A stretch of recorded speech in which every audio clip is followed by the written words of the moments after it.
Today's GK programme में आपका स्वागत है। चलिए सबसे पहले शुरुआत करते हैं आज के हमारे अभ्यास प्रश्न से। हाल ही में खबरों में रहा HTT-40 शब्द किससे संबंधित है?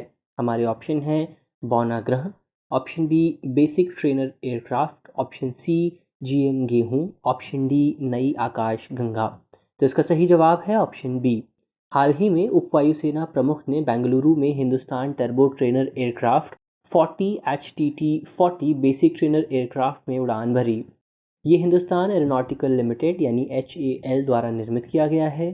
साथ ही इस विमान को HAL के विमान अनुसंधान और डिज़ाइन केंद्र द्वारा स्वदेशी रूप से डिज़ाइन और विकसित किया गया है। ये विमान भारतीय सशस्त्र बल की प्रशिक्षण आवश्यकताओं पर आधारित है। ये एक टर्बोप्रॉप विमान है जिसे बेहतर प्रशिक्षण प्रभावशीलता के लिए अच्छी व कम गति वाली हैंडलिंग के लिए डिज़ाइन किया गया है। इसीलिए विकल्प बी सही है। इसका उपयोग नेविगेशन और रात्रि उड़ानों के लिए किया जाएगा। तो इसका सही जवाब है ऑप्शन बी। हमारा पहला सवाल है आयुष्मान भव अभियान के संदर्भ में निम्नलिखित कथनों पर विचार कीजिए। इस अभियान को स्वास्थ्य मंत्रालय द्वारा शुरू किया गया है। इस अभियान के अंतर्गत आयुष्मान मेले का आयोजन किया जाएगा। इस अभियान का उद्देश्य देश के हर गांव और कस्बे तक स्वास्थ्य सेवाओं की पहुंच सुनिश्चित करना है। उपयुक्त में से कौन सा से कथन सही है? हमारे विकल्प हैं ऑप्शन ए 1 और 2, ऑप्शन बी 2 और 3, ऑप्शन सी 1 और 3 या ऑप्शन डी 1, 2 और 3। तो इसका सही जवाब है ऑप्शन डी, यानी कि सभी विकल्प सही हैं। हाल ही में भारतीय स्वास्थ्य मंत्रालय ने आयुष्मान भव अभियान की शुरुआत की है, इसीलिए कथन 1 सही है। इस अभियान का शुभारंभ 13 सितंबर को राष्ट्रपति द्रौपदी मुर्मू द्वारा किया गया, परंतु इस अभियान की गतिविधियां 17 सितंबर को शुरू होंगी। इस अभियान का उद्देश्य प्रत्येक व्यक्ति तक स्वास्थ्य मंत्रालय की योजनाओं का फ़ायदा पहुंचाना है, इसीलिए कथन 3 सही है। इस अभियान के अंतर्गत 3 महत्वपूर्ण कार्य किए जाएंगे। पहला, देश में लाखों हेल्थ और वेलनेस सेंटर्स पर आयुष्मान मेले का आयोजन किया जाएगा, इसलिए कथन 2 सही है। दूसरा, आयुष्मान आपके द्वार कार्यक्रम के तहत आयुष्मान कार्ड बनाने और बांटने का काम भी किया जाएगा। इसके अलावा आयुष्मान गांव घोषित करने पर भी विचार है। इस अभियान में जागरूकता फैलाने के लिए आंगनवाड़ी कार्यकर्ताओं के साथ स्वास्थ्य कर्मचारियों को भी शामिल किया जाएगा, अतः विकल्प डी सही है। तो इसका सही जवाब है ऑप्शन डी, यानी कि सभी विकल्प सही हैं। हमारा अगला सवाल है C295 विमान के संदर्भ में निम्नलिखित कथनों पर विचार कीजिए। हमारा पहला कथन है पहले C295 विमान को स्पेन में तैयार किया गया है। हमारा दूसरा कथन है इन विमानों के भारत में निर्माण के लिए टाटा एडवांस सिस्टम को शामिल किया गया है। उपयुक्त में से कौन सा से कथन सही है या है? हमारे विकल्प हैं ऑप्शन ए केवल 1, ऑप्शन बी केवल 2, ऑप्शन सी 1 और 2 दोनों, ऑप्शन डी न तो 1 और ना ही 2। इसका सही जवाब है ऑप्शन सी। हाल ही में यूरोपीय company Airbus defence and space ने भारतीय वायुसेना को पहला C295 ट्रांसपोर्ट विमान सौंपा है। इन विमानों को स्पेन में निर्मित किया जा रहा है, परंतु कुछ समय बाद इनका निर्माण भारत में ही किया जाएगा, इसीलिए कथन 1 सही है। ये विमान केवल 320 मीटर की दूरी में ही टेक ऑफ कर सकता है एवं लैंडिंग के लिए इसे मात्र 670 मीटर की लंबाई चाहिए। ऐसी स्थिति में ये विमान भारत चीन सीमा के नज़दीक लद्दाख, कश्मीर, असम और सिक्किम जैसे पहाड़ी इलाकों में वायुसेना के ऑपरेशन में शामिल हो सकते हैं। C295 समसामयिक तकनीक के साथ 5 से 10 टन क्षमता का परिवहन विमान है। TASL यानी Tata advance system limited aerospace क्षेत्र में मेक इन इंडिया पहल के तहत वायुसेना को नए परिवहन विमान से लैस करने की परियोजना को संयुक्त रूप से निष्पादित करेगा, इसीलिए कथन 2 सही है। ये पहली बार है जब कोई निजी क्षेत्र की कंपनी देश में एक पूर्ण विमान का निर्माण करेगी। ये भारतीय वायुसेना के एवरो 748 विमानों के पुराने बेड़े की जगह लेंगे। इसका सही जवाब है ऑप्शन सी। हमारा अगला सवाल है भोज वेटलैंड के संदर्भ में निम्नलिखित कथनों पर विचार कीजिए। कथन 1, ये मध्य प्रदेश के भोपाल शहर में स्थित हैं। कथन 2, इसे 2002 में रामसर साइट के रूप में नामित किया गया था। उपयुक्त में से कौन सा से कथन सही है या है? हमारे विकल्प हैं ऑप्शन ए केवल 1, ऑप्शन बी केवल 2, ऑप्शन सी 1 और 2 दोनों, ऑप्शन डी ना तो 1 और ना ही 2। तो इसका सही जवाब है ऑप्शन सी। भोज वेटलैंड में 2 सन्निहित मानव निर्मित जलाशय शामिल हैं। ऊपरी और निचली झीलें मध्य प्रदेश के भोपाल शहर में स्थित हैं, इसीलिए कथन 1 सही है। ऊपरी झील को भोजताल या बड़ा तालाब और निचली झील को छोटा तालाब कहा जाता है।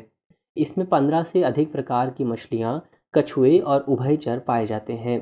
भोज वेटलैंड को 2002 में रामसर साइट के तौर पर नामित किया गया था, इसीलिए कथन 2 सही है। रामसर अभिसमय या कन्वेंशन के बारे में बात करें तो इसमें रामसर अभिसमय के अंतर्गत आने वाली अंतर्राष्ट्रीय महत्व की आर्द्रभूमियाँ शामिल होती हैं।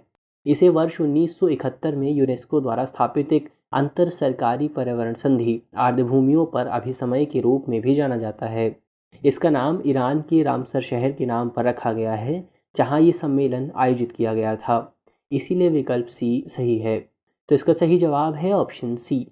हमारा अगला सवाल है, निम्नलिखित कथनों पर विचार कीजिए। भारत एवं श्रीलंका को जोड़ने वाले ब्रिज को एडम ब्रिज के नाम से जाना जाता है। कच्चाथीवू द्वीप भारत व श्रीलंका के बीच विवादित द्वीप है, जिसका वर्तमान में प्रशासन श्रीलंका सरकार के पास मौजूद है। उपयुक्त में से कौन सा से कथन सही है? हमारे ऑप्शन है ऑप्शन ए केवल एक, ऑप्शन बी केवल दो, ऑप्शन सी एक और दो दोनों, ऑप्शन डी ना तो एक और ना ही दो। तो इसका सही जवाब है ऑप्शन सी। हाल ही में तमिलनाडु की रामेश्वरम, पुदुकोट्टई जिलों से 17 भारतीय मछुआरों को श्रीलंकाई नौसेना द्वारा गिरफ्तार किया गया है। एडम ब्रिज, जिसे राम सेतु और नल सेतु के नाम से भी जाना जाता है, चूना पत्थर के ढेरों की 48 किलोमीटर की श्रृंखला है, इसलिए कथन एक सही है। ये भारत के दक्षिण पूर्वी तट पर रामेश्वरम और श्रीलंका के उत्तर पश्चिमी तट के पास मन्नार द्वीप के बीच स्थित है। कच्चाथीवू भारत और श्रीलंका के बीच पाक जलमाड़ू मध्य में 285 एकड़ का एक निर्जन स्थान है, इसीलिए कथन 2 सही है। ये द्वीप भारत की रामेश्वरम से लगभग 14 समुद्री मील की दूरी पर स्थित है। 1974 में भारतीय प्रधानमंत्री इंदिरा गांधी और श्रीलंका की सिरिमा आर.डी. भंडारनाइके ने एक समझौते पर हस्ताक्षर किए थे, जिसके तहत कच्चाथीवू को श्रीलंका के क्षेत्र के हिस्से के तौर पर मान्यता दी गई थी, जिसके परिणाम स्वरूप स्वामित्व में बदलाव हुआ था। इस समझौते ने भारतीय मछुआरों को द्वीप के चारों ओर मछली पकड़ने, उन पर अपने जाल सुखाने और द्वीप पर स्थित कैथोलिक मंदिर की यात्रा करने की अनुमति दी थी, इसीलिए विकल्प सी सही है। तो इसका सही जवाब है ऑप्शन सी। हमारा अगला सवाल है, हाल ही में खबरों में रहा वाइड फील्ड सर्वे टेलीस्कोप किस देश से संबंधित है? हमारे ऑप्शन है ऑप्शन ए रूस, ऑप्शन बी संयुक्त राज्य America, option C France, option D चीन। तो इसका सही जवाब है ऑप्शन डी। हाल ही में चीन wide field survey telescope launch करने के लिए तैयार है। ये उत्तरी गोलार्ध में सबसे बड़ी टाइम डोमेन सर्वेक्षण सुविधा है। इसका उद्देश्य खगोलीय घटनाओं का पता लगाना और उनकी निगरानी करना है, साथ ही टाइम डोमेन खगोलीय अवलोकन अनुसंधान करना है। इससे शोधकर्ताओं को धुंधले और दूर के आकाशीय संकेतकों का पता लगाने में मदद मिलेगी। ये कुइपर बेल्ट और उससे आगे के ग्रहों या उनके चंद्रमा की भी तलाश करेगा। ये सौर मंडल और इसके विकास के व्यापक परिदृश्य के लिए 10 लाख सौर मंडल वस्तुओं को खोजने और ट्रैक करने के लिए तैयार है। तो इसका सही जवाब है ऑप्शन डी। हमारा अगला सवाल है, लाल अग्नि चींटियों के संबंध में निम्नलिखित कथनों पर विचार कीजिए। इसका वैज्ञानिक नाम सेलेनोप्सिस इनविक्टा है। ये दक्षिण अफ्रीका की एक प्रजाति है। उपयुक्त में से कौन सा से कथन सही है या है? हमारा पहला विकल्प है ऑप्शन ए केवल एक, ऑप्शन बी केवल दो, ऑप्शन सी एक और दो दोनों, ऑप्शन डी ना तो एक और ना ही दो। तो इसका सही जवाब है ऑप्शन ए। हाल ही में एक अध्ययन में चेतावनी दी गई है कि आक्रामक गैर देशी चींटी प्रजाति लाल अग्नि चींटी इटली में पाई गई है। साथ ही ये वैश्विक तापमान के कारण यूरोप और ब्रिटेन के लिए खतरा भी बन गई है। लाल अग्नि चींटियों के बारे में बात करें तो इसका वैज्ञानिक नाम सेलेनोप्सिस इनविक्टा है, इसीलिए कथन एक सही है। इन्हें आमतौर पर अग्निचींटियों के रूप में जाना जाता है। ये दक्षिण अमेरिका का मूल निवासी कीट है, इसीलिए कथन 2 गलत है। ये चींटियां घरों और फसलों को संक्रमित करती हैं। ये चींटियां स्थानीय पारिस्थितिकी तंत्र को भी नुकसान पहुंचा सकती हैं। ये लाल भूरे से लाल काले रंग की होती हैं, जिनका सिर तांबे जैसे रंग का होता है। इनका डंक विषैला होता है, जो मनुष्यों में तीव्र जलन और खुजली पैदा कर सकता है। अतः विकल्प ए सही है। हमारा अगला सवाल है कि राष्ट्रीय अभियंता दिवस यानी नेशनल इंजीनियर्स डे के संदर्भ में निम्नलिखित कथनों पर विचार कीजिए। कथन एक, इसे भारत के महानतम इंजीनियर और दूरदर्शी मोक्षगुंडम विश्वेश्वरैया की जयंती के उपलक्ष्य में मनाया जाता है। कथन 2, वर्ष 2023 के लिए इस दिवस की थीम स्थायी भविष्य के लिए इंजीनियरिंग है। उपयुक्त में से कौन सा कथन सत्य है? हमारे विकल्प हैं ऑप्शन ए केवल एक, ऑप्शन बी केवल दो, ऑप्शन सी एक और दो दोनों, ऑप्शन डी न तो एक और ना ही दो। इसका सही जवाब है ऑप्शन सी। भारत में राष्ट्रीय इंजीनियर दिवस हर साल 15 सितंबर को प्रसिद्ध भारतीय इंजीनियर और राजनेता सरमोक्षगुंडम विश्वेश्वरैया की जयंती के उपलक्ष्य में मनाया जाता है। अतः कथन एक सही है। इंजीनियरिंग के क्षेत्र में सर विश्वेश्वरैया एक अग्रणी व्यक्ति थे। इन्होंने भारत के बुनियादी ढांचे के विकास को महत्वपूर्ण रूप से प्रभावित किया। इन्होंने बांधों, सिंचाई नेटवर्क और अन्य परियोजनाओं के विकास में महत्वपूर्ण भूमिका निभाई। इंजीनियर्स दिवस समाज में इंजीनियर्स के समर्पण, रचनात्मकता और उपलब्धियों का जश्न मनाता है। साल 2023 राष्ट्रीय इंजीनियर्स दिवस की थीम स्थायी भविष्य के लिए इंजीनियरिंग है, इसीलिए कथन दो सही है। इसका सही जवाब है ऑप्शन सी। हमारा अगला सवाल है, धारा 144 के संदर्भ में निम्नलिखित कथनों पर विचार कीजिए। ये कानून एक निर्दिष्ट क्षेत्र में कम से कम 6 लोगों के इकट्ठा होने पर रोक लगाता है। इस कानून में इंटरनेट पहुंच को अवरुद्ध करने का प्रावधान भी शामिल है। उपयुक्त में से कौन सा से कथन असत्य है या है? हमारे विकल्प हैं ऑप्शन ए केवल एक, ऑप्शन बी केवल दो, ऑप्शन सी एक और दो दोनों, ऑप्शन डी न तो एक और ना ही दो। इसका सही जवाब है ऑप्शन ए। हाल ही में हरियाणा के नूंह में पुनः हिंसा भड़क जाने के कारण धारा 144 लागू कर दी गई है। धारा 144 के विषय में बात करें तो ये कानून भारत के किसी भी राज्य या केंद्र शासित प्रदेश के मजिस्ट्रेट को एक निर्दिष्ट क्षेत्र में 4 या अधिक लोगों के इकट्ठा होने पर रोक लगाने का आदेश पारित करने का अधिकार देता है।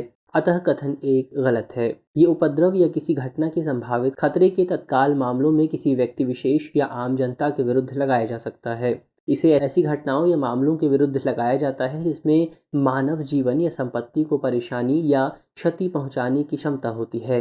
ये कानून किसी भी प्रकार के हथियार को रखने या परिवहन करने पर प्रतिबंध लगाता है, जिसके उल्लंघन पर अधिकतम सजा 3 साल है। इस धारा के आदेश के अनुसार जनता की कोई आवाजाही नहीं होगी और सभी शैक्षणिक संस्थाएं भी बंद रहेंगी। ये अधिकारियों को क्षेत्र में इंटरनेट पहुंच को अवरुद्ध करने का अधिकार भी देता है। अतः कथन दो सही है। इस धारा के तहत कोई भी आदेश 2 महीने से अधिक की अवधि तक के लिए लागू नहीं होता है। राज्य सरकार अपने विवेक के तहत वैधता को 2 और महीनों के लिए बढ़ाने का विकल्प चुन सकती है। अधिकतम वैधता 6 महीने तक बढ़ाई जा सकती है, इसीलिए विकल्प ए सही है। इसका सही जवाब है ऑप्शन ए। हमारा अगला सवाल है, अल्जाइमर रोग के संदर्भ में निम्नलिखित कथनों पर विचार कीजिए। ये एक न्यूरोलॉजिकल डिसऑर्डर है। इस रोग में शारीरिक और मानसिक स्थिति कमज़ोर हो जाती है। उपयुक्त में से कौन सा से कथन सत्य हैं या हैं? हमारे विकल्प हैं ऑप्शन ए केवल एक, ऑप्शन बी केवल दो, ऑप्शन सी एक और दो दोनों, या ऑप्शन डी ना तो एक और ना ही दो। हाल ही में भारतीय वैज्ञानिकों ने प्राकृतिक पॉलीफेनोल से अल्जाइमर रोग का संभावित इलाज खोज निकाला है। अल्जाइमर रोग के बारे में बात करें तो अल्जाइमर रोग एक न्यूरोलॉजिकल डिसऑर्डर है, इसीलिए कथन एक सत्य है। ये मस्तिष्क की तंत्रिका कोशिकाओं को नष्ट करता है। इस रोग में शारीरिक और मानसिक स्थिति कमज़ोर हो जाती है, इसीलिए कथन दो सही है। इस रोग से पीड़ित व्यक्ति को कुछ भी याद नहीं रहता है और उसकी निर्णय लेने की क्षमता घट जाती है।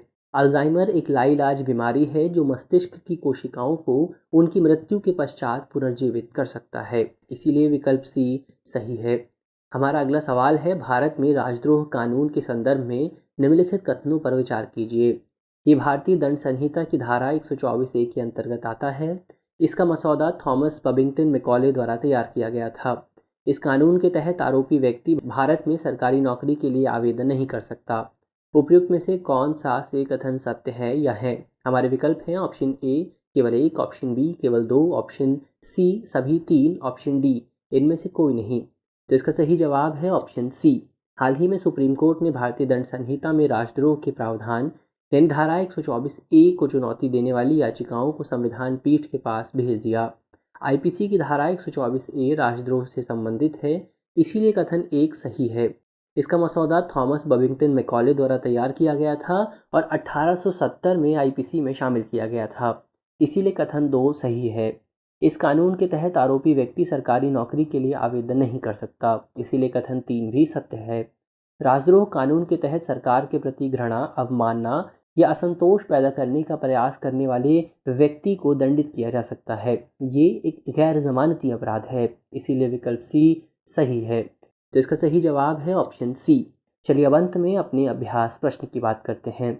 हमारा प्रश्न है कि विद्या समीक्षा केंद्र के संदर्भ में निम्नलिखित कथनों पर विचार कीजिए। इसकी स्थापना राष्ट्रीय डिजिटल शिक्षा वास्तुकला के तहत की जाएगी। इसका उद्देश्य समग्र शिक्षा के दायरे में विभिन्न परियोजनाओं गतिविधियों की निगरानी करना है। उपयुक्त में से कौन सा से कथन सत्य है या है? हमारे विकल्प हैं ऑप्शन ए केवल एक, ऑप्शन बी केवल दो, ऑप्शन सी एक और दो दोनों, या ऑप्शन डी ना तो एक और ना ही दो। आप कमेंट बॉक्स में आसानी से इस सवाल का जवाब दे सकते हैं। मिलते हैं आपसे अगली वीडियो में, तब तक के लिए धन्यवाद।